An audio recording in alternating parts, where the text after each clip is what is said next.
السلام عليكم ورحمة الله وبركاته. السلام عليكم ورحمة الله وبركاته.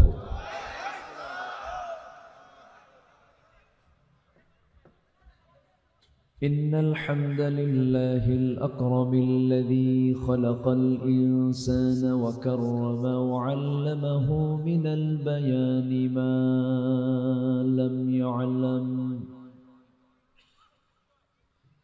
فسبحان الذي لا يحصى امتنانه باللسان ولا بالقلم. نشهد أن لا إله إلا الله وحده لا شريك له، ونشهد أن سيدنا وحبيبنا ومولانا محمدًا عبده ورسوله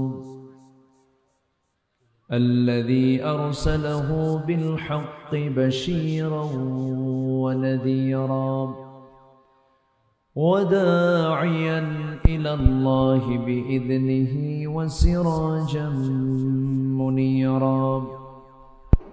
فقد قال الله تعالى في كلامه المجيد وفرقانه الحميد: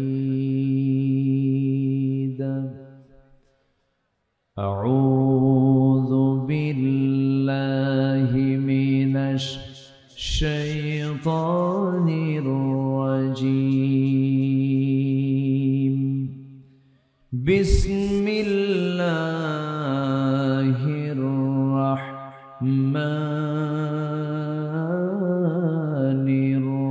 الرحيم. إن الله وملائكته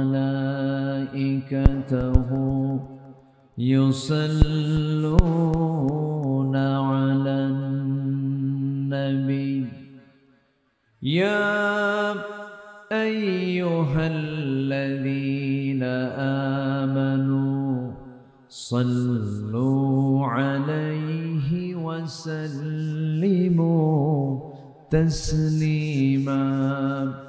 اللهم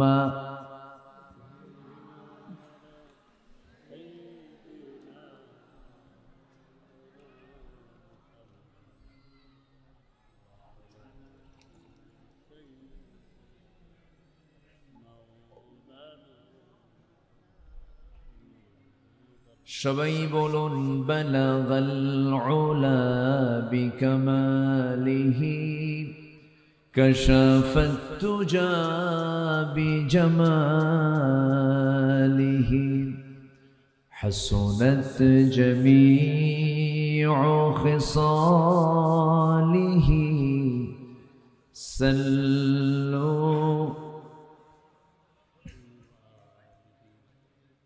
सिराजुल मिल्लत तुम्ही फख्रे दो आलम दिलबारे मौला हो शरीफुल अंबिया नस्खा कुल अदियान देगर हो बलगल उला بكماله كشف التجى بجماله حسنت جميع خصاله سلوا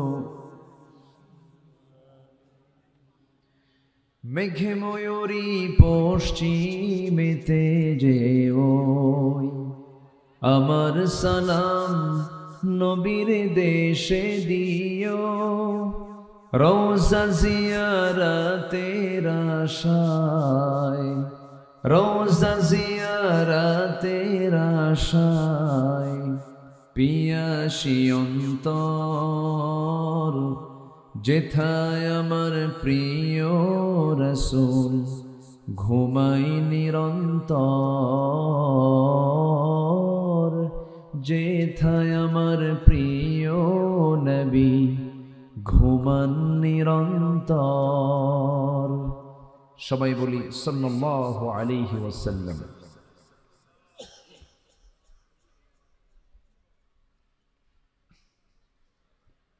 প্রাকৃতিক সৌন্দর্যের অপরূপ লীলাভূমি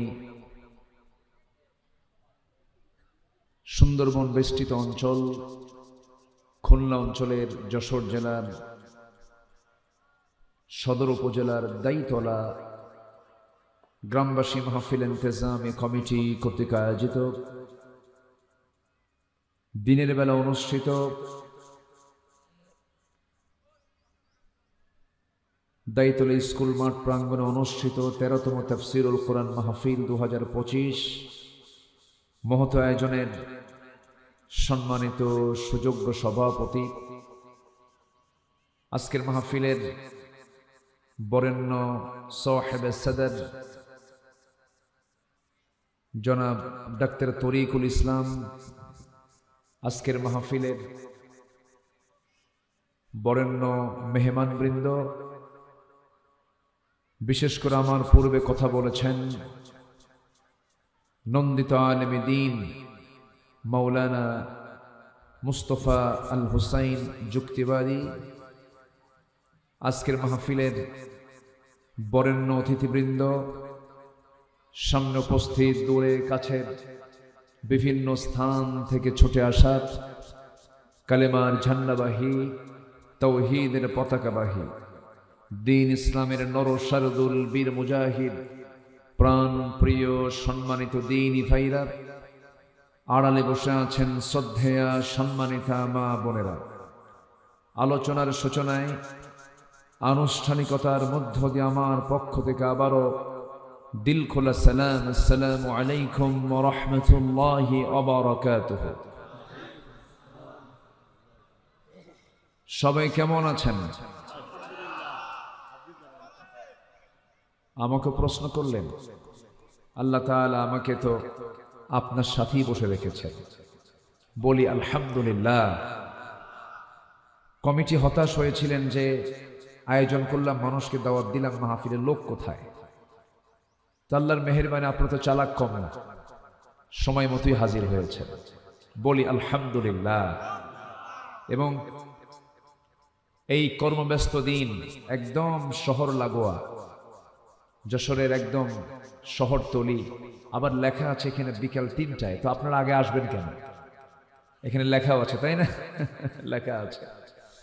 তা আমি আমার কানে আসলো যে হুজুর মাহফিলে তো কোনো লোক খুঁজে পাচ্ছি না। বললাম কেন? টাইম দিয়েছেন কখন? কি 3টায়? 3টায় দিলে তো লোক 3টায় আসবে। মানুষ তো ব্যস্ত, মানুষের কাজ থাকে। দিনের বেলা তো যারা আসছেন আপনারা অনেক বড় জিহাদ করে আসতে হয়েছে। চাকরি, ব্যবসা বাণিজ্য, নিজের কর্ম, নিজের পরিবার সব ছেড়ে দিনের বেলা এই মাহফিল আসা মানে কি জানেন? রাতের বেলার চাইতে দিনের বেলা আসা দারুণ কঠিন ব্যাপার। তো মুজাহিদের ভূমিকা পালন করেছেন। বলি আলহামদুলিল্লাহ। জোরে বলি আলহামদুলিল্লাহ।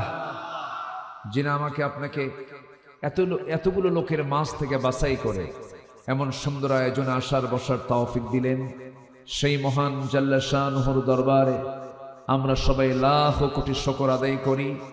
মুহাব্বাতান জোরালো কণ্ঠে বলে উঠছি আলহামদুলিল্লাহ।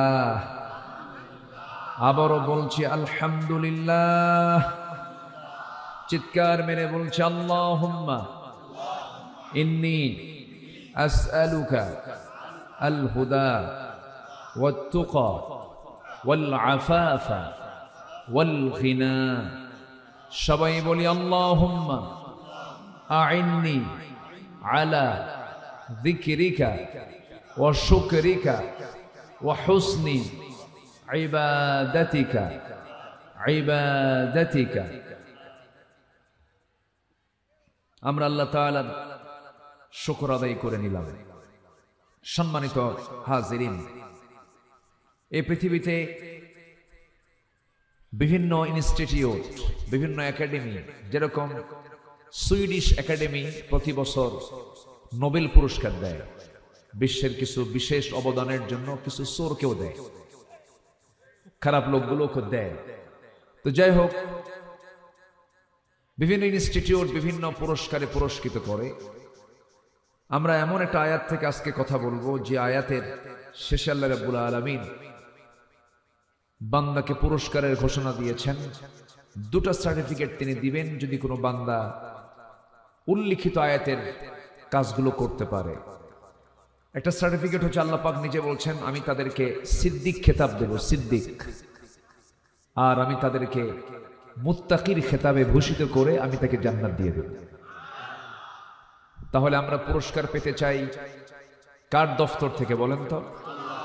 আসতে বলবেন না, কার দফতর থেকে? আল্লাহর দফতর থেকে। তো সেই উল্লিখিত আয়াতের ভিতরে আল্লাহ রাব্বুল আলামিন 6টা কাজের কথা বলেছেন। 6টা কাজ যদি কোনো বান্দা করতে পারে সে হচ্ছে আমার দফতর থেকে পাওয়া সিদ্দিক এবং মুত্তাকি। আল্লাহ যদি কাউকে এই সার্টিফিকেট দিয়ে দেন, তার কি কোনো চিন্তা থাকার কথা?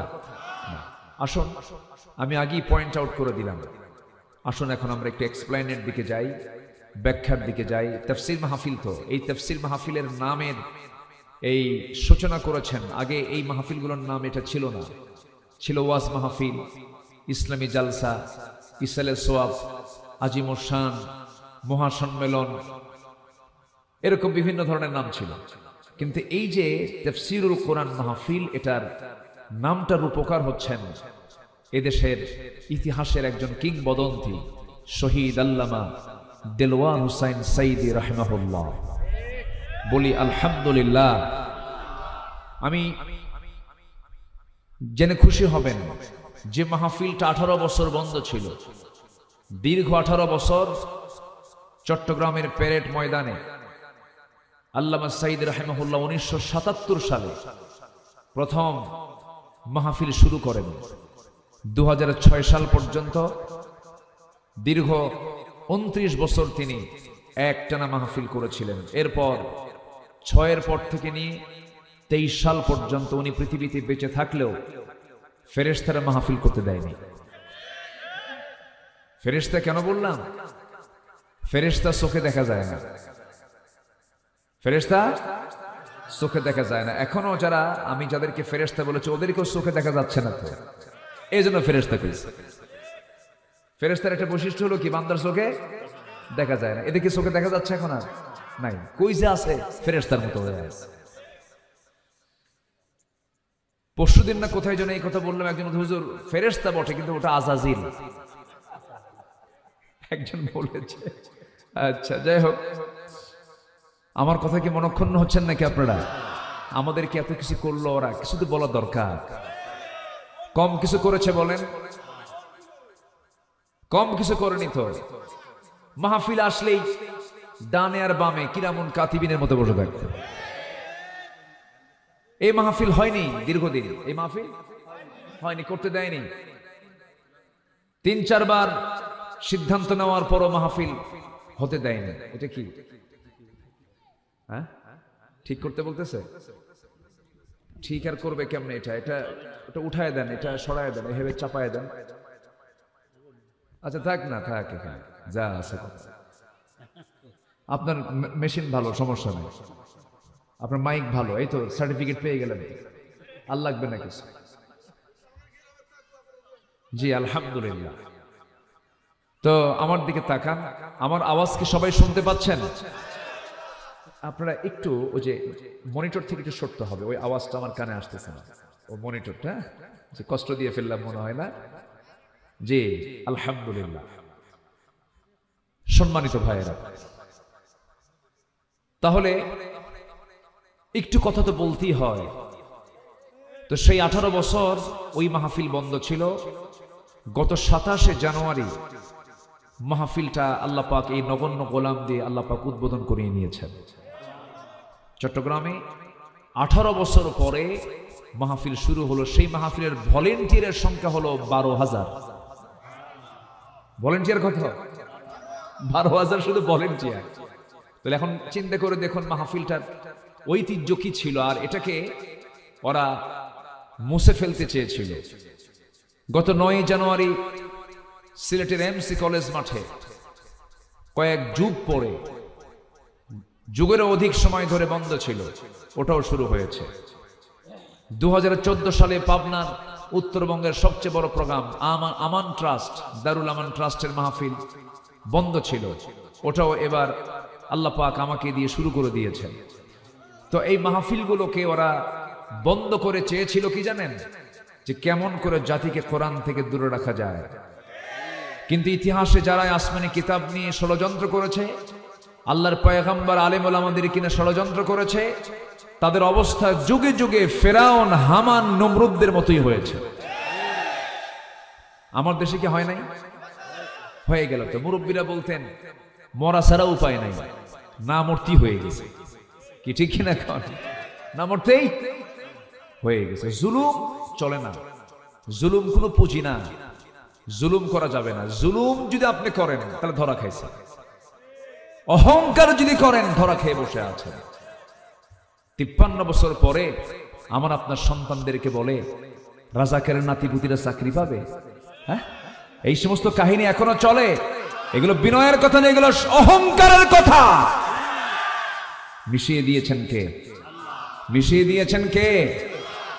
আল্লাহ মিশিয়ে দিয়েছেন। যাই হোক, আসুন আমরা মূল পয়েন্টের দিকে চলে যাই। আমরা পুরস্কার পেতে চাই কার দফতর থেকে? কার দফতর থেকে বলেন? আল্লাহর দফতর থেকে। তাহলে ছোট কাজ আজকে আমরা শিখে যাব একটা একটা করে, জোরে বলি ইনশাআল্লাহ। আল্লাহ রাব্বুল আলামিন বলেন, লাইসাল বিররা আন তুওয়াল্লু ফুজুহাকুম কিবালাল মাশরিকি ওয়াল মাগরিবি ওয়ালাকিন্নাল বিররা মান আমানা বিল্লাহি ওয়াল ইয়াউমিল আখির والملائكة والكتاب والنبيين وآتى المال على حبه ذوي القربى واليتامى والمساكين وابن السبيل والسائلين وفي الرقاب وأقام الصلاة وآتى الزكاة والموفون بعهدهم إذا عاهدوا والصابرين في البأساء والضراء وحين البأس أولئك الذين صدقوا وأولئك هم المتقون جربنا الله أكبر سورة البقرة আয়াত নম্বর 177। আল্লাহ রাব্বুল আলামিন বান্দাকে বলছেন, ঠাকঠুক মেরে তুমি তোমার চেহারা তুমি কিবলামুখী করেছো, পূর্ব অথবা পশ্চিম দিক, আর ভাবতেছো আমি বিশাল বড় সফল হয়েছে। না না, প্রকৃত সফল যদি হতে চাও, প্রকৃত মুত্তাকি যদি হতে চাও, প্রকৃত পুণ্যবান যদি হতে চাও, এই 6টা কাজ তুমি তোমার জীবনে বাস্তবায়ন করো। আমি আল্লাহ নিজে তোমাকে সিদ্দিক আর মুত্তাকি খেতাব ভূষিত করব। জোরে বলেন সুবহানাল্লাহ। সম্মানিত ভাইয়েরা, কোরআন এমন একটা কিতাব যে কিতাবে প্রশ্ন আল্লাহ পাক দিয়েছেন, উত্তরও দিয়ে দিয়েছেন। প্রশ্ন দিয়েছেন, উত্তরও দিয়েছেন। পরীক্ষার কোনো হলে কি প্রশ্ন উত্তর দুটো একসঙ্গে থাকে? শুধু কি দেওয়া থাকে? প্রশ্ন। আর কোরআনে আল্লাহ পাক জান্নাত পাওয়ার জন্য প্রশ্নও দিয়েছেন, উত্তরও দিয়েছেন। কেউ তো সুবহানাল্লাহ বললেন না। আল্লাহ উত্তর দিয়ে দিয়েছেন, যা তোর প্রশ্ন দিলাম, উত্তরও দিলাম, রেডি কর, জান্নাতে যা। জোরে বলি সুবহানাল্লাহ। কিন্তু বান্দা তাও উত্তর লেখে না, তাও প্রস্তুতি নেয় না। এটাই তো বান্দার সমস্যা। সম্মানিত ভাইয়েরা, কোরআন তো এমন একটা কিতাব যা শুধু নামাজের কথা বলে না, আনুষ্ঠানিক কিছু শুধু ইবাদতের কথা বলে না, সব সমস্যার সমাধানে কোরআন সবার আগে। জোরে বলি সুবহানাল্লাহ। এমন কোন দিক নাই যে দিকে কোরআন কথা বলেনি। জোরে বলি সুবহানাল্লাহ। সব বিষয়ে কোরআনের বক্তব্য আছে না নাই? অস্পষ্ট না সুস্পষ্ট? সুস্পষ্ট বক্তব্য আছে। কিন্তু কোরআন নিয়ে আমার দেশে কিছু কিছু বুদ্ধিজীবীদের একটি অ্যালার্জি আছে, একটি সমস্যা আছে। এরা বলে কি জানেন, কোরআনকে আপনারা কেন রাজনীতির মধ্যে নিয়ে আসেন? এটা ধর্মীয় কিতাব, ওরা চুরি করবে। বুঝলেন না? ওদের ধান্দা হচ্ছে আবার চুরি করা। বলে যে কোরআন হচ্ছে ধর্মীয় কিতাব, এটাকে আপনারা আবার এগুলো আবার এই রাজনীতির দিকে নিয়ে আসেন কেন? রাষ্ট্রনীতির দিকে। রাষ্ট্র আর ধর্ম তো আলাদা জিনিস। যে বলবে রাষ্ট্র এবং ধর্ম আলাদা জিনিস, ওই চেঙ্গিস খান। ও কি খান বল? চেঙ্গিস খান কি ছিল? স্বৈরাচার শাসক ছিল। আমার দেশে চেঙ্গিস খান তো বিদায় নিছে এখন নাই আর। হায় রে হায়, কি করলো? এমন কোন আলেম নাই যে আলেমের নামে মামলা ছিল না 16 বছর। আমার 2018 সালে এই কি হয়েছে, ওনাকে কিচ্ছু বলেন, ও থাকুক, ওদেরকে যত মানে পাগলা নাও ঢুলাস না, পাগলা না মানে নৌকা নৌকা ঢুলাস না। আমার তো মনই ছিল বিষয়টা এরকম না। কিছু কিছু ব্যক্তি আছে যাদের সঙ্গে বেশি কিছু করতে গেলে আরো হিতে বিপরীত হয়ে যায়। থাকুক, ও থাকুক। আপনারা কৌশল বোঝেন নাই তো, ওর হাতে কিছু বাদাম দেন, অথবা একটা জুস দিয়ে দেন, অথবা একটা অফার দেন। না অফার দিয়ে টানলি কি যাবে নাকি? এটা অফার দিতে হয়। আচ্ছা আমার দিকে তাকান এখন। 2018 সালে, হ্যাঁ 2018 সালে আমার বাড়ি প্রায় 250 পুলিশ দিয়ে ঘেরাও করলো। আমি বিশাল বড় সন্ত্রাসী তো, ঘেরাও করে আমার ধরে নিয়ে থানায় জমা দিল বুঝলি।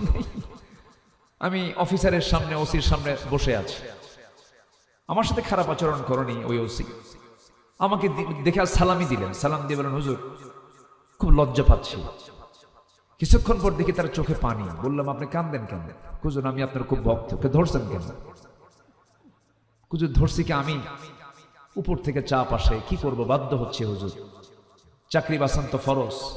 আমি বললাম, ইমান বাঁচান তো নফল।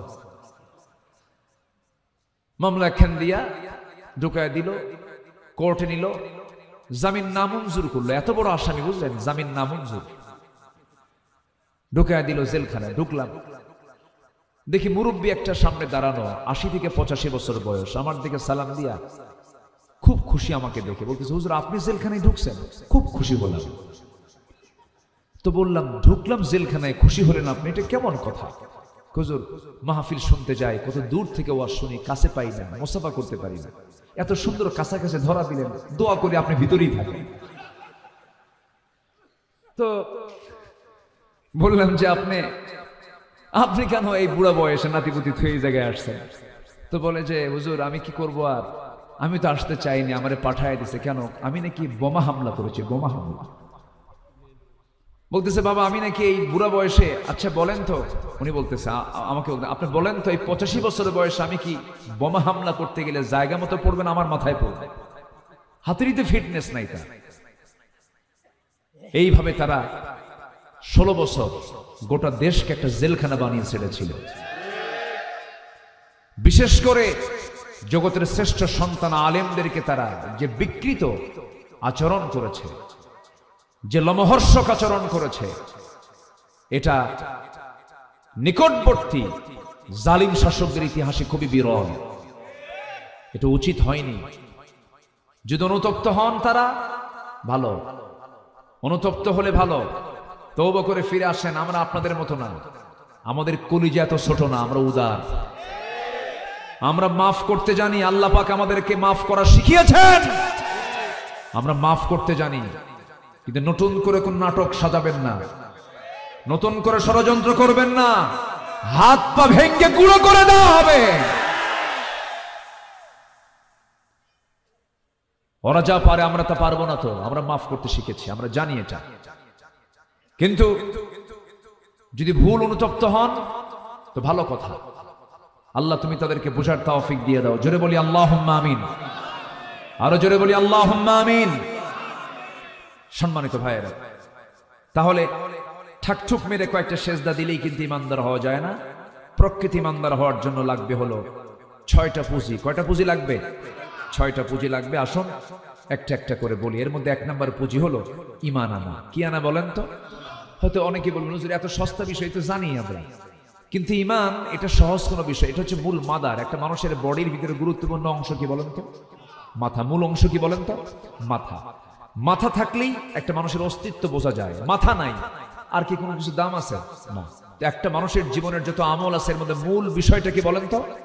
ঈমান। এই জন্য আল্লাহ পাক প্রথমে ঈমানটা টেনেছে। আমার বন্ধুগণ, ঈমানটা কেমন ঈমান আনতে হবে? যে ঈমানের মধ্যে কোনো প্রকার ক্যান্সার থাকা যাবে না, কোনো প্রকার সেখানে জার্ম রাখা যাবে না, শিরিক মিশ্রিত ঈমান আনা যাবে না, বিদআত মিশ্রিত ঈমান আনা যাবে না, ফ্রেশ ঈমান আনতে হবে। যেমন করে ঈমান এনেছেন আম্বিয়া কেরাম, সাহাবে কেরাম রাদিয়াল্লাহু তাআলা আলাইহিম আজমাইন, ওই রকম ঈমান আমাকে আপনাকে আনতে হবে।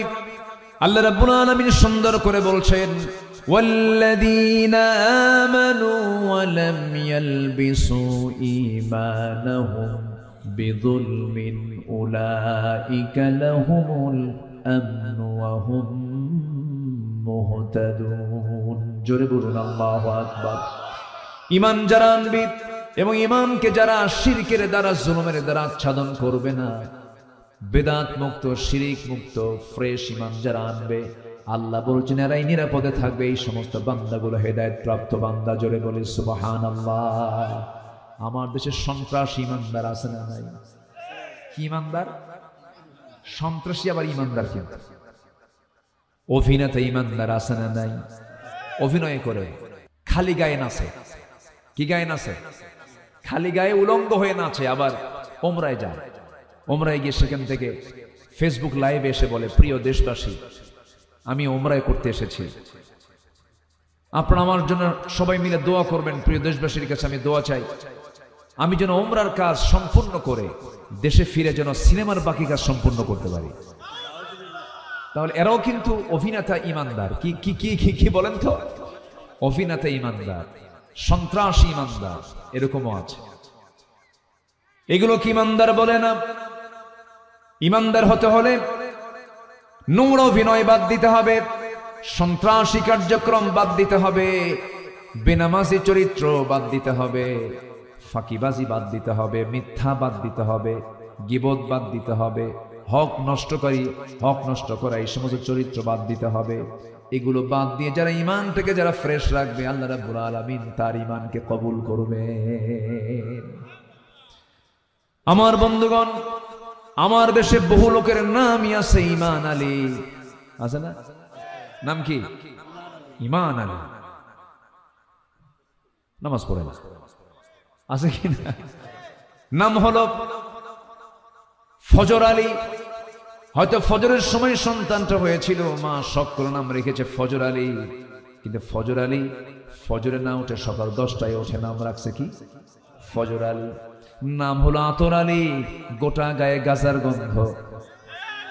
নাম হলো হিম্মত আলী, সাইকেলের চাকা বাসটুলি শীত হয়ে পড়ে, নাম রাখছে হিম্মত আলী। নাম হলো বাদশা মিয়া, ভিক্ষা করে। নাম কি? বাদশা মিয়া ভিক্ষা করে। নাম হলো খোকা মিয়া, বয়স হলো 80 বছর, নাম কি? খোকা মিয়া। নাম হলো লাল মিয়া, কিন্তু লোকটা কালো। নাম দিয়া, বংশ দিয়া আল্লাহর সামনে সম্মান পাওয়া যাবে না। বংশ দিয়ে যদি সম্মান মিলে যেত, আমার নবীর বংশ আর আবুল হাবের বংশের মধ্যে কোনো তফাৎ আছে নাকি? আবুল হাবের বংশ কুরাইশ, আমার নবীর বংশ কুরাইশ, লাভ তো নাই। আবুল হাব জাহান্নামে চলে যাবে, বংশ দিয়ে কোনো কাজ হবে না। ইতিহাসে পাওয়া যায়, আবুল হাবকে দেখলে মনে হতো রসুলের চাচা, মানে নবীর চেহারার সঙ্গে আবুল হাবের চেহারার মিলও ছিল। নবীজির চেহারার সাথে আবুল হাবের চেহারার মিল থাকার পরেও কোনো কাজ হবে না, কারণ চেহারা দিয়া, বংশ দিয়া, এই সমস্ত বিষয়গুলো দিয়ে বান্দা জান্নাত পাবে না। জান্নাত পাবার জন্য শর্ত হলো বংশগত কোনো পরিচয় দিয়ে কোনো লাভ হবে না, পিতা পুত্রের পরিচয় দিয়ে কোনো লাভ হবে না। তাই যদি হয়ে যেত ইব্রাহিম আলাইহিস সালামের ছেলে, তার বাবা আজার, তার ছেলে ইব্রাহিম, পিতা পুত্র, বাপ হলো মুশরিক, ছেলে হলো আল্লাহর পয়গম্বর। ইব্রাহিম আলাইহিস সালাম তার বাপকে কখনো কি জান্নাতে ঢোকাতে পারবেন নাকি? পারবেন না। নূহ আলাইহিস সালাম তার ছেলে হলো কেনান, তার ছেলেকে কখনো জান্নাতে নিতে পারবেন না। এবং তার স্ত্রী ছিল কাফেরা, তাকেও জান্নাত নিতে পারবেন না। অতএব এখান থেকে প্রমাণ হলো আত্মীয়তার কোনো পরিচয় দিয়া, বংশের কোনো পরিচয় দিয়া, এরপরে নামের কোনো বড়াই দিয়া, ক্ষমতার কোনো বড়াই দিয়ে, পোজ দিয়া বান্দা জান্নাত পাবে না। জান্নাত পেতে হলে বান্দার জন্য এক নাম্বার যে পুঁজিটা লাগবে, সেই পুঁজির নাম হলো ঈমান। সেই পুঁজির নামটা কি? ঈমান। কেউ কোনো কাজে আসবে না। আমার দেশে কিছু দরবার আছে, ওই দরবারের কিছু মুরিদ আছে, ওরা বলে তো তোমাদের নামাজ কালাম। তুমি কি জানো সুপারিশ ছাড়া জান্নাত পাওয়া যাবে? আমি এমন পীরের মুরিদ হয়েছে, আমার পীর আমাকে জান্নাত পার করে জাহান্নামে নিয়ে নেবে। যা, এরকম আছে না? কেউ না। আপনার পীরই কোথায় যাবে তারই তো কোনো গ্যারান্টি নাই। আপনি গেলেও কি চিন্তা করো? আসতে কোন কেন? নিজের আমল, নিজের পা নিজে শক্ত করতে হবে, নিজের আমল নিজে মজবুত করতে হবে, নিজের ঈমানকে নিজে ফ্রেশ রাখতে হবে। কোন শিরকের কাছে আমরা যাব না। আমার বন্ধুগণ, জান্নাতের জন্য অস্থির হতে হবে, জান্নাতের জন্য পেরেশান হতে হবে।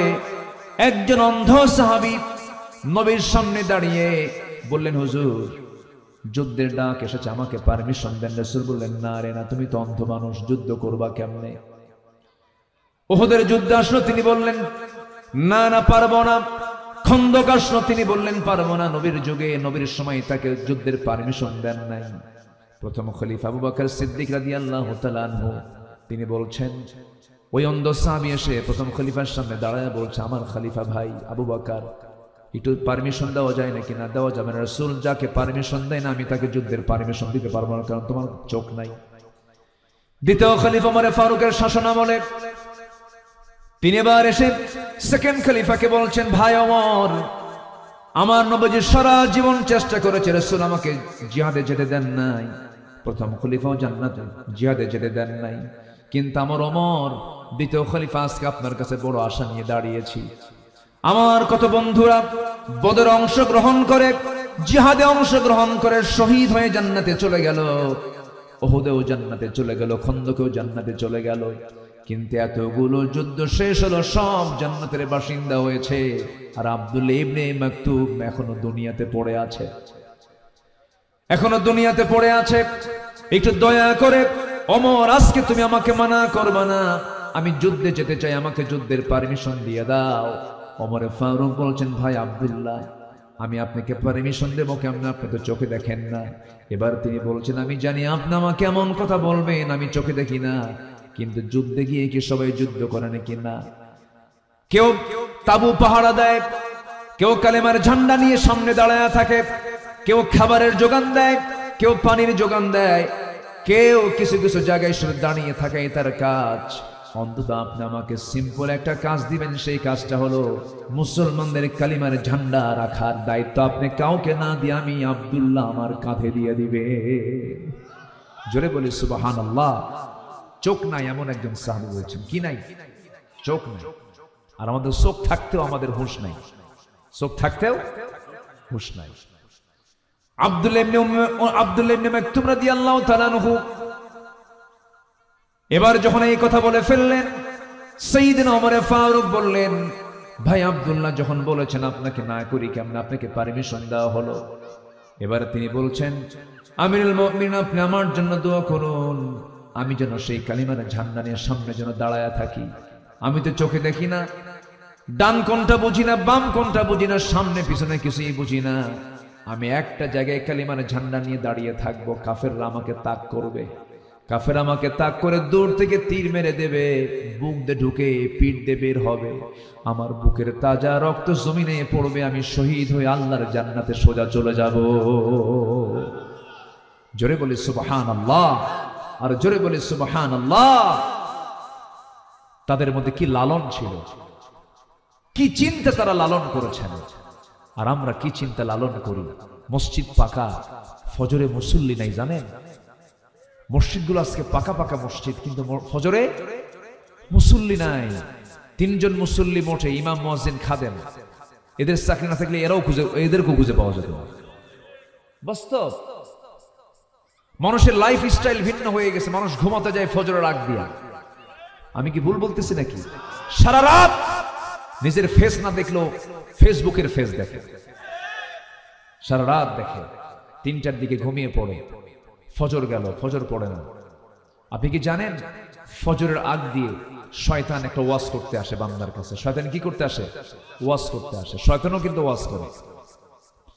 হাদিসে আসছে শয়তান ফজরের একটু আগ দিয়ে চলে আসে, প্রত্যেক বান্দার সামনে শিওরে বসে মাথার চুলগুলো সুন্দর করে আঁচড়ায় দেয়, সুন্দর করে আলতো আলতো করে তার মাথার চুলগুলো নড়ায়া নড়ায়া দেয়, আর বলে আলাইকা লাইলুন তাবিল, আলাইকা লাইলুন তাবিল, তোমার জন্য রাত বড় লম্বা, রাত বড় লম্বা, ঘুমাও ঘুমাও। আমার রাসূল বললেন ওই শয়তানের ওই তিনটা গিট, ওই সময় শয়তান তিনটা গিট দিয়ে ফেলে। রাসূল বলেন এই তিনটা গিট যদি কেউ ছুটাতে চাও, তিনটা আমল করবে, গিট ছুটে যাবে। নাম্বার 1, যখন তুমি দেখতেছ আজান হয়ে গেছে, গা ঝাড়া দিয়া আলহামদুলিল্লাহিল্লাযী আহইয়ানা বা'দামা আমাতানা ওয়া ইলাইহিন নুশুর বলে উঠে বসবে, একটা গিট ছুটে যাবে। ওযু বানাবে, আর একটা গিট ছুটে যাবে। নামাজের জন্য হেঁটে হেঁটে মসজিদ পর্যন্ত গিয়ে নামাজে দাঁড়ায়া যাবে। 3 নাম্বার গিট ছুটে গেল, 24 ঘন্টা শয়তান তোমার কাছে আসার সাহস পাবে না। আল্লাহু আকবার। সবাইকে নামাজ পড়তে রাজি আছেন? কয় ওয়াক্ত নামাজ? আসতে বলবেন না, কয় ওয়াক্ত নামাজ? আল্লাহ কবুল করুন, জোরে বলি আমিন, আরো জোরে আমিন। মাহফিলে কি মা বোনরা আসছেন? পাশে আছে। তাই কি পুরুষ বেশি না মহিলা বেশি আজকের মাহফিল? লেডিস ফার্স্ট, মেয়েরা সব জায়গায় ফার্স্ট, মার্কেটেও ফার্স্ট, প্রচুর মহিলা। দেখেন তো, বলেন তো মার্কেটে পুরুষ বেশি না মহিলা বেশি? মহিলা বেশি। স্বামীকে ধমক একখান মেরে দিয়ে মার্কেটে চলে যায়। স্বামীকে ধমক দিয়ে বলে তুমি কি মার্কেট বুঝো, দামাদামি পারো বুঝো? শাড়ির দাম 900, তুমি সেই শাড়ি নিয়ে আসো 1800 টাকা দিয়ে, তুমি কি সংসার রাখবা না শেষ করবে? তোমার যাওয়ার দরকার, নামি গেলাম। ধমক একটা মেরে চলে যায় মার্কেটে ঢং ঢং করে। এমন মহিলা তো যশোর জেলায় নাই। আসতে বলবেন না, আছে না নাই? চলে গেল মার্কেটে, মাথার চুল খোলা, লাল লিপস্টিক, গালে আটা ময়দা লাগানো, লাল শাড়ি, তারপর হাই হিল লাগানো, পাশে একটা ভ্যানিটি ব্যাগ নিয়ে ছুটে চলছেন মহিলা, লেডিস চলে চলছেন মার্কেটে। যশোর নিউ মার্কেটের ভিতরে ঢুকে দোকানদারের সামনে গিয়ে ঠ্যাঙের উপরে ঠ্যাং উঠায়া দিয়া দোকানদারকে লক্ষ্য করে এত সুন্দর করে বলে, ভাইয়া একটা শাড়ি দেখানো যাবে কি? মানে এত সুন্দর মাখরাজার সিফাত দোকানদারের কামিশা। দোকানদার শাড়ি একখান বের করে নিজের গায়ে লটকা দিয়া বলে, আপা এই শাড়ি কিন্তু আপনাকে দারুণ মানাবে। ওটা আরেক বদমাইশ। এ আছে না নাই? আচ্ছা, এগুলো ডিপার্টমেন্ট আপনার নামা। আপনি যদি আজকে সংযত হয়ে চলতেন, আজকে যদি আপনি পর্দার মধ্যে চলতেন, আজকের সমাজের দৃশ্য এমনটা হতো না আমাদের, ঠিক কিনা? ইউরোপ আমেরিকাদের সবচেয়ে বড় অস্ত্র হলো মুসলিম পরিবারের মেয়েদেরকে এনিওয়ে উলঙ্গ করে ঘর থেকে বের করতে হবে। এটি যে ওদের সবচেয়ে বড় অস্ত্র। এই ফাঁদে আমরা আমাদের সন্তানদেরকে এই ফাঁদে ফেলতে দেব না। জোরে বলি ইনশাআল্লাহ, আর জোরে বলি ইনশাআল্লাহ। সতর্ক থাকতে হবে সর্বোচ্চ। আল্লাহ তুমি এলাকার মা বোনদেরকে সঠিক পর্দা, 14 পুরুষ ছাড়া বাকি পৃথিবীর সকল পুরুষের সাথে একদম কমপ্লিট পর্দা করার তৌফিক আল্লাহ পাক দান করুন। জোরে বলি আল্লাহুম্মা আমিন, আরো জোরে আল্লাহুম্মা আমিন। দিন তো পেয়েছে একটা, সময় খুব অল্প। কোন দিকে যাই আমি চিন্তায় আছি। কেবল চলছে 1 নাম্বার, আরো আছে কয়টা বলেন তো? 5টা আছে। তাহলে 1 নাম্বার হলো ঈমান। 1 নাম্বার কি বলেন তো? আচ্ছা, ঈমানদার কি বেনামাজি হয় না নামাজি হয়? আমার দেশের অধিকাংশ ঈমানদার গুলো নামাজি না বেনামাজি? ঈমানদার আবার বেনামাজি। কিন্তু তাহলে কি চরিত্র? ঈমানদারের চরিত্র কি বেনামাজি হওয়া? বলেন বেনামাজি হওয়া না নামাজি হওয়া? নামাজি হওয়া। তাহলে নামাজি হতে হবে। কিন্তু দুঃখজনক হলো সত্য, এই দেশে মাত্র 5% মুসলমান নামাজ পড়ে, আর বাকি 95% মুসলমানের নামাজের কোনো খবরই নেই। এরপরে 50 লক্ষ, প্রায় 50 লক্ষ মানুষ মাদকের সঙ্গে জড়িত, মাদকাসক্ত। 50 লক্ষ ব্যক্তি মানে কি? তার বাবা আছে, তার মা আছে, তার ভাই আছে, তার স্ত্রী আছে, তার ছেলে আছে, মেয়ে আছে। তাহলে বলুন তো, এই 50 লক্ষ মাদকাসক্ত হয়ে যাচ্ছে, এটা কি দেশের জন্য নিয়ামত না ভাইরাস? নিয়ামত না গজব? তাহলে এই জিনিসটা তৈরি করলো কারা? কথা আছে তো? এই বিষয়টা, এই মাদক দ্রব্যগুলো এদের হাতে সহজ করে তুলে দিল কারা? যদি পুলিশ ইন্সপেক্টরের মেয়ে ঐশী, মনে আছে নাকি আপনাদের? ঐশীকে যদি ফাঁসির রায় দেয় তার মাকে হত্যার জন্য, সেই ঐশীর হাতে যারা ইয়াবা তুলে দিয়েছে তাদেরকে 10 বার ফাঁসি দেওয়া দরকার ছিল। কি কথা আমার কি অযৌক্তিক? বলেন বলেন বলেন। এখন এই যে 50 লক্ষ মাদকাসক্ত, আপনি চুরি কেমনে বন্ধ করবেন বলেন? যে অ্যাডিক্টেড সে মার সোনা পর্যন্ত চুরি করে, যে অ্যাডিক্টেড সে তার বাপকেও খুন করতে দ্বিধা করে না, যে অ্যাডিক্টেড তার কাছে তার নিজের বোন পর্যন্ত চরিত্র ঠিক রাখা কঠিন হয়ে যায়। আমি কি ভুল বলছি? এত বড় একটা বিপদ এই জাতির উপরে চাপিয়ে দিয়েছে কারা? যারাই শাসন ক্ষমতায় যারা বসেছিল তারাই করেছে এগুলো। এদের 14 বার ফাঁসি হওয়া দরকার ছিল। আমার আপনার সন্তানদেরকে এরা নষ্ট করেছে, অস্ত্র তুলে দিয়েছে, মদ তুলে দিয়েছে, নেশা তুলে দিয়েছে, নারী তুলে দিয়েছে। এরা কথা বললেই তো আমরা দোষী হয়ে যাই। সম্মানিত ভাইয়েরা, দেশ স্বাধীন হয়েছে 53-54 বছর। আজ পর্যন্ত জাহান্নামে যাবার 1 নম্বর কারণ নামাজ না পড়া। এই জাতির মাত্র 5% মুসলমান নামাজ পড়ে, বাকি 95% মুসলমান নামাজ পড়ে। এটার জন্য কি এই দেশের নেতারা দায়ী না? আসতে কন কেন? নেতারা দায়ী কিনা? ওই নেতাগুলোকে অমুসলিম না মুসলিম? মুসলিম নেতা হয়ে যে নেতা নামাজের জন্য পেরেশান হয় না, সে মুসলমানদের নেতা হতে পারে না। ওই সমস্ত নেতৃত্বের মুখে আমরা জুতা মারি, থুতু মারি। রাজি আছেন কারা কারা? হাত উঁচু করে দেখান মুসলমান।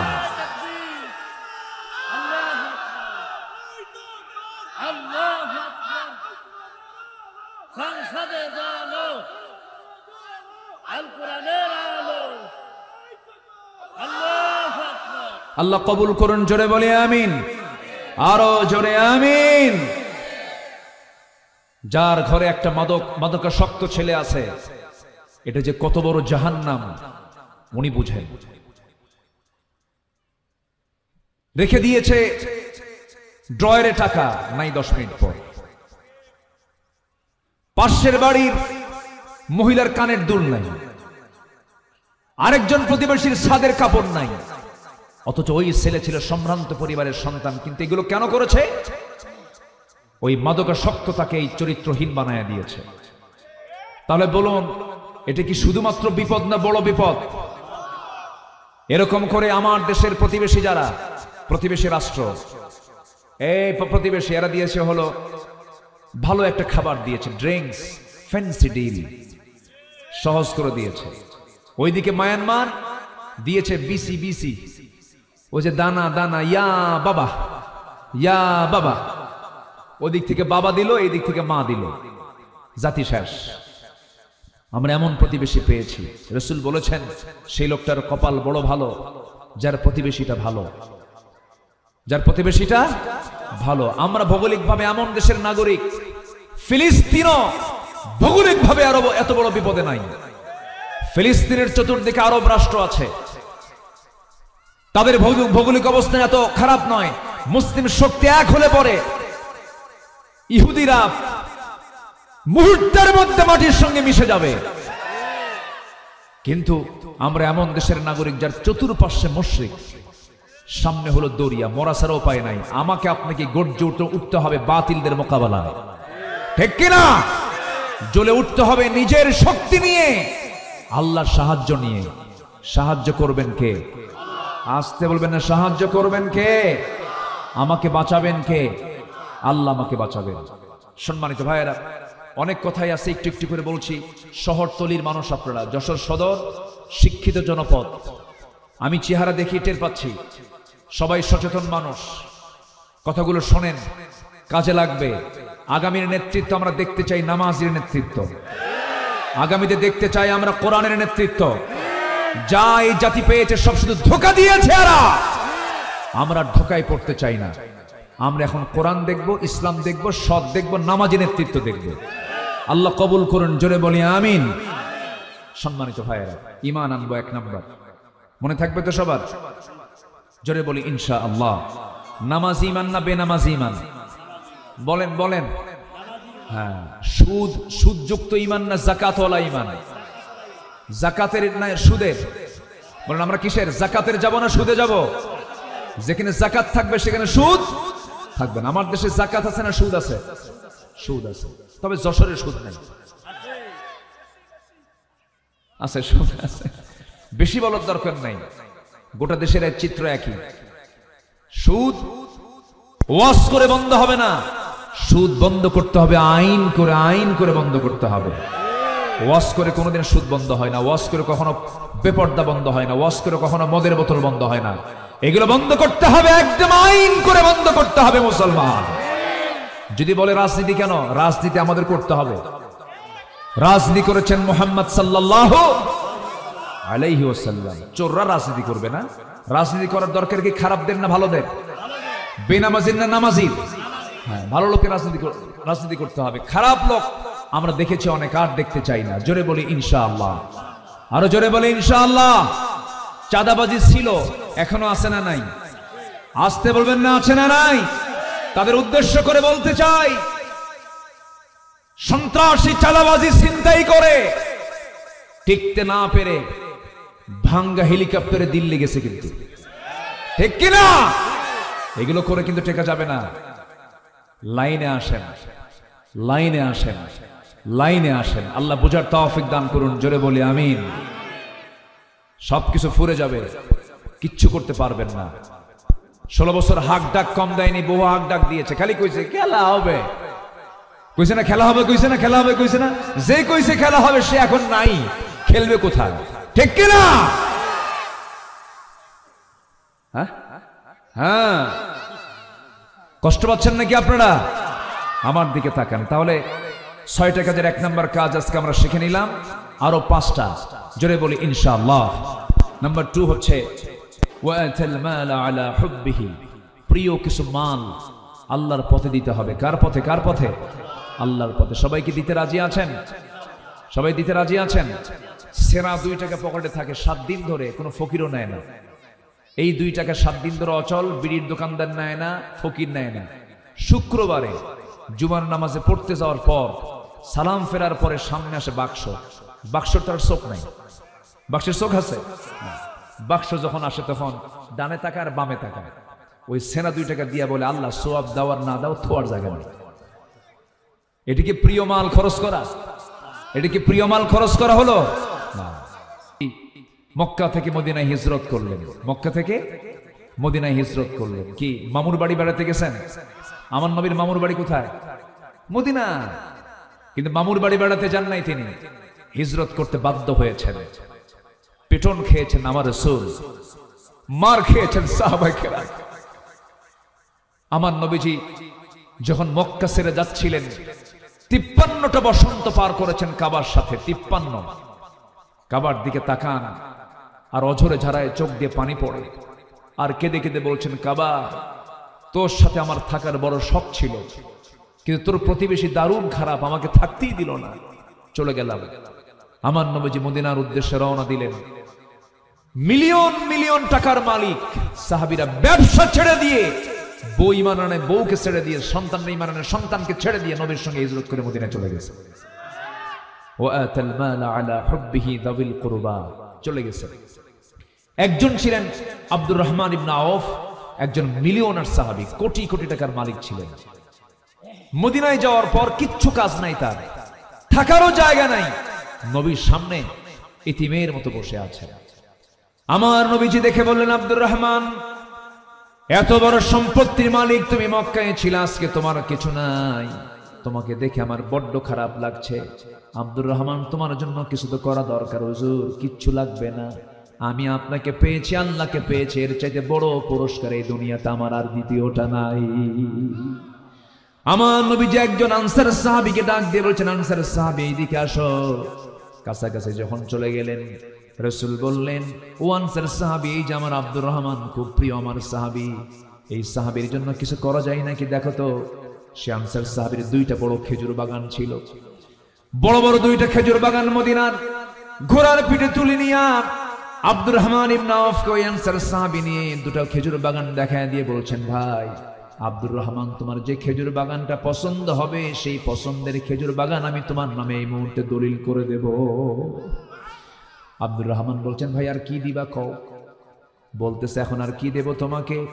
এই মদিনার কোন মেয়ের বাবা তোমার সঙ্গে তার মেয়ে বিয়ে দেবে না, কারণ তোমার ঘর নাই বাড়ি নেই, দেশের মানুষই না তুমি, তোমার সঙ্গে কে বিয়ে দেবে? আল্লাহ আমাকে দুইটা স্ত্রী দান করেছেন, যে কোনো একটা স্ত্রী আমি তালাক দিয়ে দেব, তুমি তাকে বউ বানায় নেবা। আব্দুর রহমান ইবনে আউফ আনসার সাহাবীর কথাগুলো শুনে তাকে কোলে বুকের মধ্যে জড়িয়ে ধরে কেঁদে কেঁদে বলছে, ভাই রে, আমি খেজুর বাগানও চাই না, তোমার বউ তোমার তালাক দেওয়ার প্রয়োজন নাই, আমি দারুণ খুশি হয়েছি, শুধু তুমি আমার জন্য একটা ছোট্ট বাজারে দেখায় দিবা, বাজারে হালকা একটু ব্যবসা শুরু করতে চাই। বাজারে দেখায় দেওয়া হলো, সুন্দর একটা ছোট্ট ব্যবসা শুরু করলেন। সে ব্যবসায় বরকত হলো, কয়েক রতি সোনা কামাই হলো, কয়েক আনিনা কয়েক রতি সোনা কামাই হলো। করলেন কি, বিয়ের প্রয়োজন মনে করলেন, মেয়ে দেখতে গেলেন, মেয়ে পছন্দ হয়ে গেল, মেয়েটাকে বিয়ে করে নিলেন। বিয়ে হওয়ার ৩-৪ দিন পর নবীর কাছে চলে এসেছেন আব্দুর রহমান ইবনে আউফ। রাসূল বলছেন, আব্দুর রহমান, তোমার গায়ে সুন্দর পোশাক দেখে সুন্দর ঘ্রাণ অনুভব করছি, মনে হয় তুমি একটা কিছু ঘটাইছো। হুজুর, আপনাকে বলার সুযোগ পাই না, আমি তো বিয়ে করে ফেলছি। রাসূল বললেন, তুমি আমারে বাদ দাওয়াত দিলে না? হুজুর, মনি ছিল না। সুবহানাল্লাহ বলবেন না? কি ছিল না? মনি ছিল না। দেখবেন আজকের সমাজেও কেউ কেউ যখন বিয়ে করতে যায় আসল বন্ধু বাদ পড়ে যায়, সময় থাকে না। কি হয় না? এরকম হয় না? আমার নবীজি মনক্ষুণ্ণ হলেন না। রাসূল শুধু বললেন, আব্দুর রহমান, বিয়ে তোমার জন্য জরুরি ছিল, বিয়ে করে নিয়েছো, ভালো কথা, কিন্তু আমি তোমাকে যে প্রশ্ন করব, তোমার দায়িত্ব আমার প্রতি তো অবশ্যই কিছু দায়িত্ব আছে আমার। সেটা হলো, তুমি যে বিয়ে করেছো, টাকাটা পাই না কোথায়? তোমার কাছে তো টাকা পয়সা নেই, বিয়ের জন্য তো টাকা লাগে, মোহরনার টাকা দিতে হয়। হুজুর, ব্যবসা করেছিলাম, কয়েক রতি সোনা কামাই করেছি, সেই সোনা কামাইয়ের টাকাটাকে মোহরনা বানায়া বিয়ে করে বউটাকে রানী বানায়া ঘরে আনছি। আমার নবী এতটাই খুশি হলেন, আকাশের দিকে হাত তুলে দোয়া করছেন, আল্লাহ, আমার আব্দুর রহমানের পরিবারে বরকত এবং ব্যবসায় বরকত দিয়া দাও। আল্লাহ আমার রাসূলের দোয়াটা এমন সুন্দর করে কবুল করলেন। আব্দুর রহমানের পরিবারে আল্লাহ পাক শেষ পর্যন্ত, মৃত্যুর শেষ দিন পর্যন্ত তার পরিবারে 13টা সন্তান তিনি দুনিয়া থেকে রেখে গেছেন। এবং তার ব্যবসায় এত বরকত আল্লাহ পাক দিয়েছিলেন, কোটি কোটি টাকার মালিক আবার মদিনায় এসে হয়েছিলেন। তাবুক যুদ্ধের দিন সম্পদের পরিমাণের দিক থেকে সবচেয়ে বেশি সম্পদ দান করেছেন আব্দুর রহমান ইবনে আউফ। তিনি 3 বস্তা সোনা দান করেছিলেন। কয় বস্তা? টাকা না, কিন্তু 3 বস্তা কি দিছিলেন? সোনা। আল্লাহু আকবার। আমার বন্ধুগণ, আব্দুর রহমান ইবনে আউফ মদিনায় গেলেন। এই যে সাহাবীদের ভিতরে যে উদারতা, এই যে প্রিয় জিনিস খরচ করার যে মানসিকতা, এটা একটা ইমানদারের জীবনের বৈশিষ্ট্য। প্রকৃত পণ্য হতে হলে, প্রকৃত পণ্যবান হতে হলে প্রিয় মালের প্রতি খরচ করার চাহিদার দরকার আছে না নাই? বলেন, আছে। এটা একটা ইমানের সফল হওয়ার জন্য, সিদ্দিক হওয়ার জন্য গুরুত্বপূর্ণ একটা আমল। নাম্বার 3 হলো, আল্লাহ রাব্বুল আলামিন সুন্দর করে বলছেন, ওয়া আতাল মালা আলা হুব্বিহি যাবিল কুরবা ওয়াল ইয়াতামা ওয়াল মাসাকিন ওয়া ইবনিস সাবিল। জোরে বলুন আল্লাহু আকবার। মাসাকিন ওয়া ইবনিস সাবিল ওয়াস সাইলিনা ওয়া ফির রিকাব। নাম্বার 3 হলো, ওই সমস্ত বান্দাগুলো সেদিন সে সিদ্দিক হয়ে যাবে, মুত্তাকি খেতাব পেয়ে যাবে। নাম্বার 3 হলো, যারা নামাজকে কায়েম করবে। নামাজ কি করবে বলেন? নামাজ যারা কায়েম করবে। শুধু নামাজ পড়লেই হবে না। এতক্ষণ ধরে নামাজ পড়ার কথা শুনে যখন নামাজ কায়েমের কথা আল্লাহ পাক বলছেন, নামাজ কায়েম করার দায়িত্ব একার না সবার। আসতে বলবেন না, একার না সবার। আমি কি আলোচনা শেষ করে দেব? আলোচনা চালাবো? 2-1 জন করে ওঠার একটু চিন্তা করতেছেন, বসেন। আর এখানে বাদাম নিয়ে আসছে কে? বাদাম বাবা? ও, একটু ব্যবসা নষ্ট হয়ে গেল তাহলে, তাই না আব্বা? হ্যাঁ, ও বাদাম নিয়ে আসছে। ভাবতেছি এত লোক পাবো কোথায়। বসে থাকো বাবা, আলোচনার পরিবেশ নষ্ট হয়ে যায়। ওরও চিন্তা যে আমার ব্যবসায় জন্য আজকে ভালো একটা চাঙ্গা ভাব আসা। ওর জন্য কষ্ট হচ্ছে। পরে যদি পারেন ওর বাদামটা নিয়ে নেয়। এই বাদামালা কই? ও ভয়ে বসে গেছে, ও আর উঠতেছে না। আচ্ছা, আমার দিকে তাকান। মানে কোরআন শোনার জন্য শর্ত হচ্ছে 2টা কাজ। একটা হচ্ছে চুপ থাকা, আর এটা যে মনোযোগ সহকারে শোনা, এটা কার হুকুম বলেন তো? আমরা কি এটা জনসভায় আসছি না ইবাদতের জন্য আসছি এখানে বলেন তো? এটা কি জনসভা না ইবাদতের জায়গা? ইবাদতের জায়গা। এই জন্য এখানে সবকিছু নট অ্যালাউ, সবকিছু চলবে না এই জায়গায়। সম্মানিত ভাইরা, নামাজ কায়েম করতে হবে। নামাজ তো পড়বই আমরা। নামাজ যদি আজকে কায়েম থাকতো, বলেন এই সমাজে সুদ থাকতো, এই সমাজে মদ থাকতো, এই সমাজে জেনার লাইসেন্স থাকতো? যশোরে জেনার লাইসেন্সওয়ালা মহিলা আছে না নাই বলেন তো? লাইসেন্স নিয়ে বসে আছে, আপনি তাকে ধরবেন পারবেন না, আপনি আইনে ঠকে যাবেন। ও জেনার কাজ করছে, আপনি তাকে মারতে যাবেন অসম্ভব, আপনার বিরুদ্ধে রায় চলে যাবে। কারণ সে বলবে I M A sex worker, my registration number, এটা আমার রেজিস্ট্রেশন নাম্বার, আমি যৌনকর্মী, আমাকে তুমি আটকাতে পারবে না। কোথায় আছি আমরা? কোথায় আমরা বিজয় অর্জন করতে পেরেছি? যতক্ষণ না পর্যন্ত মদ, জেনা, সুদ, বিবর্তার পরিবেশ না বন্ধ হবে, ততদিন পর্যন্ত আমাদের বিজয় এখন আসে নাই। আমাদের কাজ করার দরকার আছে না নাই?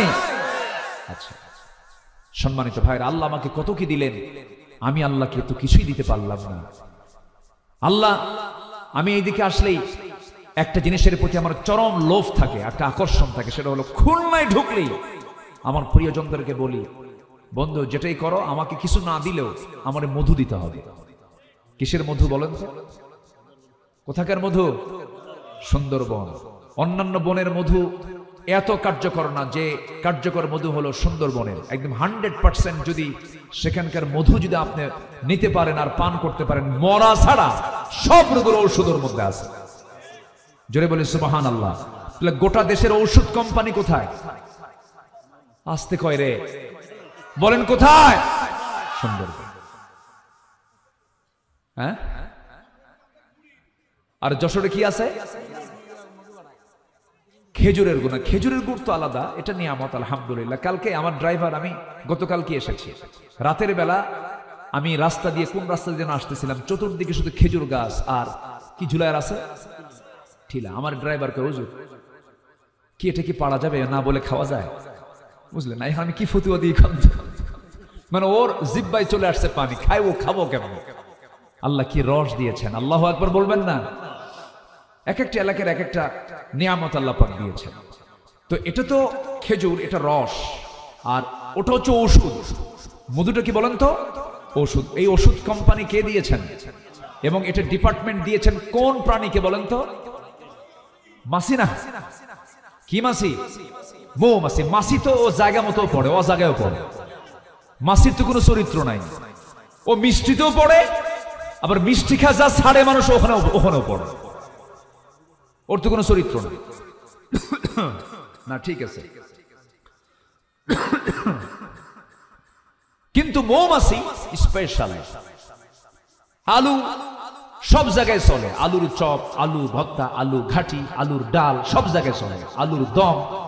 কিন্তু মিষ্টি আলু কি 10 জায়গায় না এক জায়গায়? এক জায়গায়, শুধু লবণটা সেটা দিয়া পৃথক ভাবে সিদ্ধ করে রাখা, এছাড়া মিঠা আলু কোথাও চলবে না। তো মাছি সব জায়গায় চলে, মৌমাছি কয় জায়গায় চলে? এক জায়গায়। কারণ ওটা কার ডিপার্টমেন্ট? আল্লাহ। আল্লাহ বলেন মৌমাছিকে ওহী দিয়েছেন। মৌমাছিকে কি দিয়েছেন? ওহী, মানুষের জন্য। সুবহানাল্লাহ বলেন, কি নিয়ামত!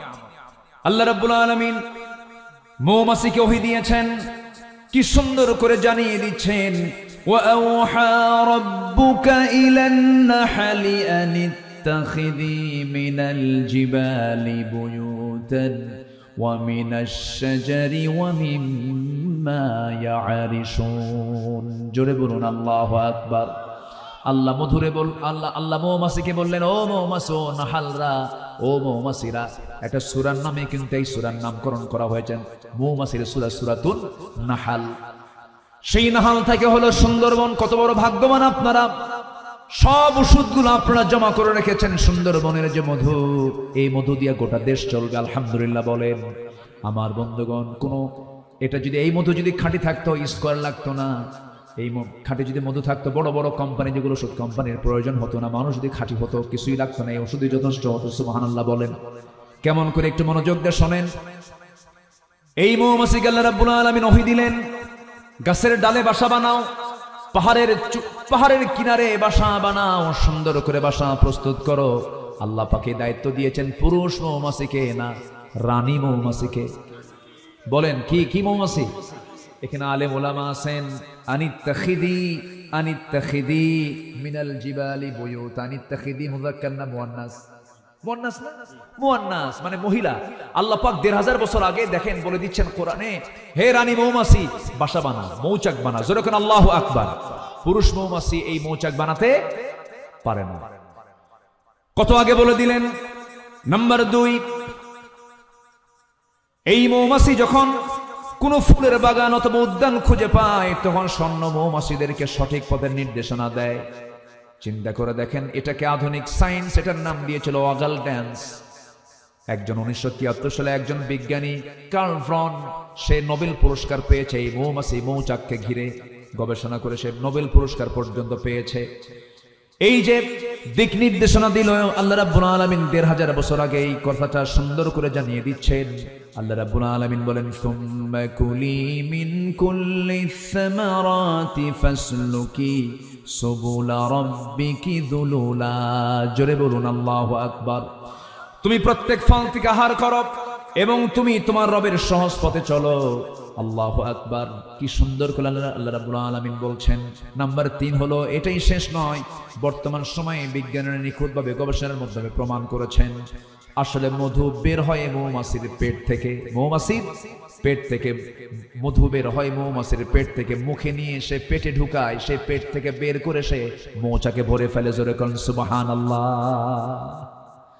আবার এই মৌমাছিটা আল্লাহ রাব্বুল আলামিন তার পেট থেকে যে বের হয়, কোরআন বলে দিচ্ছে, ইয়াখরুজু মিন বুতুনিহা শারাবুন মুখতালিফুন আলওয়ানুহু ফীহি শিফাউন লিন-নাসি ইন্না ফী যালিকা লাআয়াতান লিকাওমিন ইয়াতাফাক্কারুন। জোরে বলুন আল্লাহু আকবার। আল্লাহ রাব্বুল আলামিন কত আগে এই তথ্যগুলো জানিয়ে দিলেন। আমার বন্ধুগণ, পুলিশ মৌমাছি আছে, কিছু অ্যাডমিনিস্ট্রেশন চালায়, প্রশাসন চালায়, মৌচাকের দরজায় দাঁড়ায় থাকে। সেই দরজায় দাঁড়ায় থেকে সে লক্ষ্য করে কোন মৌমাছিগুলো মধু আনতে নিয়ে তাদের পায়ের মধ্যে জার্ম আছে, ময়লা আছে। এই ময়লাওয়ালা যে মৌমাছিগুলো মধু আনতে নিয়ে যদি এই ময়লা নিয়ে যদি ভিতরে ঢুকে যায়, মৌচাক নষ্ট হয়ে যাবে, মধু নষ্ট হয়ে যাবে। ৪-৫টা পুলিশ মৌমাছি ওই ময়লাওয়ালা বহন করা মৌমাছিকে কামড় মেরে মেরে ফেলে দিয়ে মৌচাককে পরিষ্কার রেখে দেয়। জোরে কোন সুবহানাল্লাহ। ওয়া আওহা রাব্বুকা ইলান নাহলি। আল্লাহু আকবার বলে। এখানে শুধু শেষ নয়, এই এলাকায় ১ কেজি মধুর দাম কত? হ্যাঁ, মাত্র ৮০০। কি কয়? আচ্ছা ঠিক আছে, ধরেন ১২০০ই ধরেন। আচ্ছা, চিনি ও চিনি মধু, আসল মধু কম। আচ্ছা আমার বন্ধুগণ, তাহলে এখন তাকান, ১ পাউন্ড মধু, ১ পাউন্ড মধু যদি কেউ বানাতে চায়, পৃথিবীর কেউ তো বানাতে পারবে না। বানানোর জন্য, মধু বানানোর জন্য দায়িত্ব দিয়েছেন কাকে বলেন? বলেন। কারণ মধু তৈরি হতে লাগলে কার্পেট লাগবে, কার্পেট লাগবে বলেন। তাহলে ও ছাড়া তার উপায় নাই। আচ্ছা, এই ১ পাউন্ড মধু বানাতে ৫৫০ মৌমাছিকে প্রায় ২০ লাখ ফুলে ভ্রমণ করতে হয়। ১ পাউন্ড মধু বানাতে ৫৫০ মৌমাছিকে ২০ লাখ ফুলে ভ্রমণ করতে হয়। আল্লাহু আকবার বলবেন না? আচ্ছা গেল। যেখানে একটা কর্মী মৌমাছিকে ৮০,০০০ কিলোমিটার পথ অতিক্রম করতে হয়, একটা গবেষণার তথ্য মতে প্রায় দেখা যায় ১ পাউন্ড মধু বানাতে ১৪.৫ লাখ কিলোমিটার পথ অতিক্রম করতে হয় ৫৫০ মৌমাছিকে, যা গোটা পৃথিবী ৩ বার ঘুরে আসা যাবে। সুবহানাল্লাহ বলবেন না? এখন বলেন তো, এই যে কষ্ট কইরা মৌমাছি যে মধুটা বানালো, এর দাম কি শুধু ১২০০ হওয়া দরকার না ১২ লাখ হওয়া দরকার? কি আপনি সুবহানাল্লাহ বলবেন না? সুবহানাল্লাহ বলবেন না? গোটা পৃথিবী ৩ বার ঘোরা যাবে, এতবার তাকে এই মৌমাছিকে আল্লাহ পাক ওহী দিচ্ছেন, ঘর মধু সংগ্রহ কর, আমার বান্দার জন্য মৃত্যু ছাড়া সব রোগের ঔষধ আমি মধুর মধ্যে রেখে দিয়েছি। জোরে বলে সুবহানাল্লাহ। আবার এই মৌমাছি মৌচাকে যে মধু রাখে, এটার একটা স্বাভাবিক তাপমাত্রা আছে ৩৫ ডিগ্রি সেলসিয়াস। এখন এখানকার তাপমাত্রা কত? মোবাইলে আছে না? কত হবে? 25 ডিগ্রি। দেখেন হুজুর কত আপডেট দেখছেন, উনি ডিগ্রি সেলসিয়াস নিয়ে বসে আছে। এখন তো আধুনিক দুনিয়া, এখন এখানে 25 ডিগ্রি সেলসিয়াস। কিন্তু মৌচাকে সর্বক্ষণ যখন মধু থাকবে তখন তার তাপমাত্রা থাকতে হবে হলো 35 ডিগ্রি সেলসিয়াস। কত? 35 ডিগ্রি সেলসিয়াস। তাহলে এখন সুন্দরবনের যে মৌচাকের আশেপাশে 25 ডিগ্রি সেলসিয়াস তাপমাত্রা, কিন্তু মৌচাকের মধ্যে থাকতে হবে কত? 35। এই 10 ডিগ্রি বাড়াবান কেন? তাছাড়া তো মৌচাক নষ্ট হয়ে যাবে, মধু নষ্ট হয়ে যাবে। বিজ্ঞান বলতেছে যদি এমন অবস্থা সৃষ্টি হয়ে যায়, যদি তাপমাত্রা বেশি প্রয়োজন মনে হচ্ছে, তখন তাপমাত্রা যদি কম থাকে 30 ডিগ্রিতে যদি নেমে আসে, তখন মৌমাছিগুলো সবাই একত্রিত হয়, তাদের ডানাগুলো ঝাঁপিয়ে ঝাঁপিয়ে তাপমাত্রা তারা বৃদ্ধি করে নেয়। যেরকম সুবহানাল্লাহ। আবার যখন বেশি হয়ে যায়, বেশি বেড়ে গেল, তাপমাত্রা 40 ডিগ্রি হয়ে গেছে, তখন আবার তারা ওই ডানাগুলোকে উল্টা দিকে ঝাপটায় ঝাপটায় তাপমাত্রা কমায়া ফেলে। জোরে বলি সুবহানাল্লাহ। আল্লাহ আছে, আল্লাহ দেখে, আমারে দেখে। আল্লাহ বলল তুই মধু খা, আর আমরা মধুর মধ্যে ঢুকায় দিলাম চিনি। আল্লাহ কয় ওরে ফাঁসি দিয়া মার। আস্তে কন কোন, জোরে কন, ঠিক কিনা? কত বড় অপরাধ হতে পারে। তাহলে দেখেন দেখেন এই মধুর ভিতরে যদি কেউ কোনো কিছু ঢুকায়, এর চাইতে বড় আসামি এই জমিন আর আছে কন?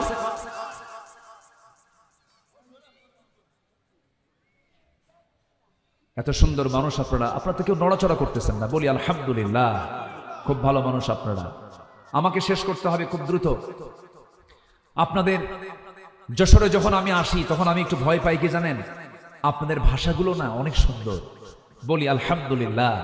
আমার একটা কথা যশোরবাসীর জন্য, জি হ্যাঁ হ্যাঁ হ্যাঁ, যশোরবাসীর জন্য আমার একটা ভাষা খুবই, আমার একটা কথা খুবই মানে ভাইরাল বলবো না, এটা সবার কাছে সবার মুখে মুখে হয়ে গেছে। সেটা হলো যশোর তো যশোরই। আমার একটা কথা প্রচার আছে, আমি যশোরের ভাষাকে খুব পছন্দ করি, খুবই লাইক করি। এই এলাকায় রিক্সাওয়ালা যখন কথা বলে তখন মনে হয় প্রফেসর কথা বলতেছে। বলি আলহামদুলিল্লাহ। এই ভাষাগুলো পৃথিবীর কোথাও পাবেন না আপনি। এই ভাষাগুলো আপনারা জানেন, মার পেট থেকে শিখে এসেছেন। আলহামদুলিল্লাহ বলবেন না? খুব ভালো। সেই সিলেট, সেই যশোরবাসীর সামনে কথা বলা, এটা কম বড় হিম্মতের দরকার না। আমি যে কতবার ভয় পাচ্ছি যে আপনার সামনে কথা বলি, ভাষায় যেন কোন ভুল যেন হয়ে যায়। আপনারা তো এক একজন বড় বড় ভাষাবিদ, আলহামদুলিল্লাহ বলেন। জি অনেক সুন্দর।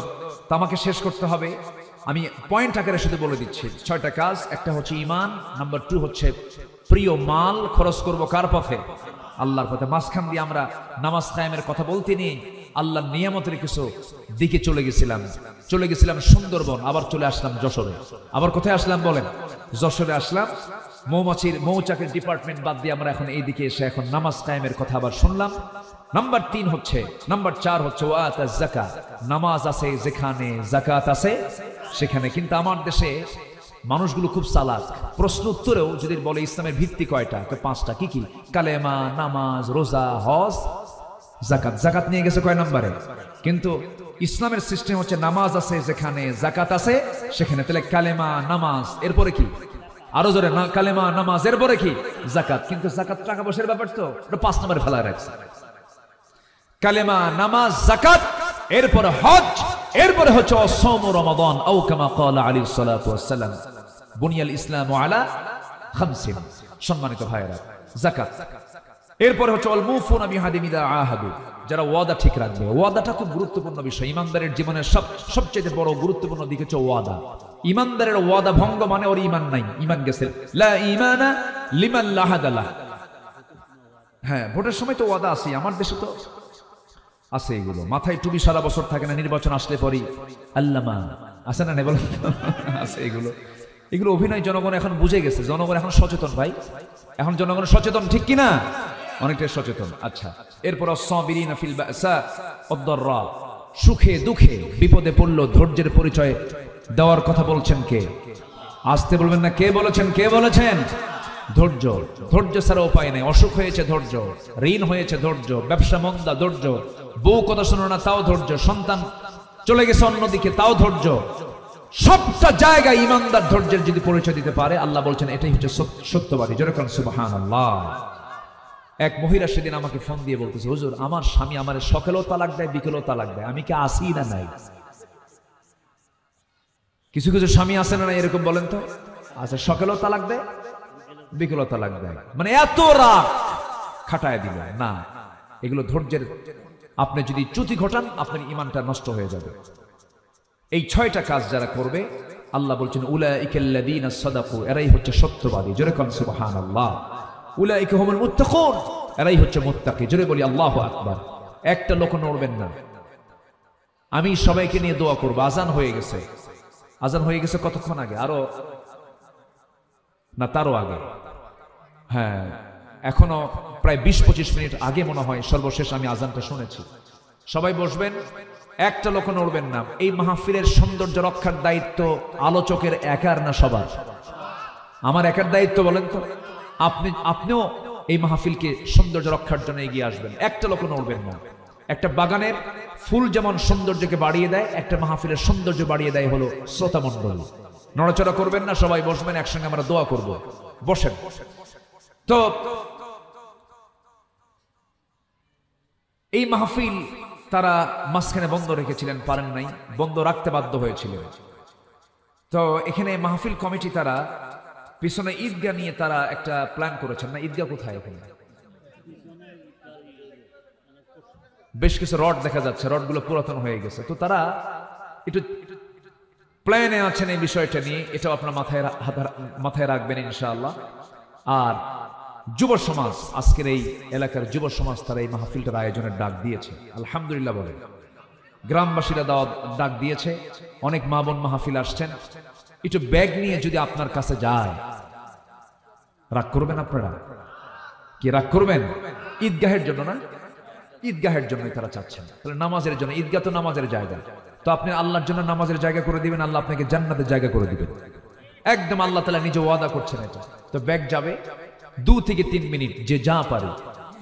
আমি কাউকে জোরারোপ করব না, একটু মোহাব্বত করে দিল থেকে সবাই দিবেন। জিকির করেন সুবহানাল্লাহ। জি, আমরা কেউ উঠবো না। এখানে মুখে আজান হবে, আমি বলে দিচ্ছি, এখানে মুখে আজান হবে, মাইকে নয়, মুখে আজান হবে। যাদের ওযু আছে আজান হওয়ার সঙ্গে সঙ্গে তারা কিবলামুখী হয়ে দাঁড়িয়ে যাবেন। যাদের ওযু নাই, ওযুর ব্যবস্থা আশেপাশে আছে, ওযু করবেন, নামাজ পড়বেন। মুনাজাতের পর কেউ একটা লোক উঠবেন না। জিকির করেন সুবহানাল্লাহ। নামাজ পড়ার জন্য একই টাইমে এই যে মসজিদ সামনে, যারা ময়দান না করে তারা ওখানে পড়তে হবে। এখানে মসজিদের জায়গা আছে, মসজিদের জায়গা হবে না এখানে। এখানে আমার মনে হয় এখানে পড়লে ভালো হবে। যাদের ওযু আছে এখানে দাঁড়াবেন। জি জি, আমরা সবাই বসি। আমি কিন্তু উঠতে বলিনি, আপনি উঠলেন কেন? একটু বসেন না, একটু বসেন, বসেন প্লিজ। আপনি দিয়েন না, আপনি যদি না দিতে চান সমস্যা নাই, কিন্তু আপনি বসেন ভাই। একদম করজোরে বিনতি জানাচ্ছি, চাইতে গেলে যদি দৌড় মারেন এটা কেমন হলো? একটু বসেন। জিকির করেন সুবহানাল্লাহ আলহামদুলিল্লাহ। আরো জোরে লা ইলাহা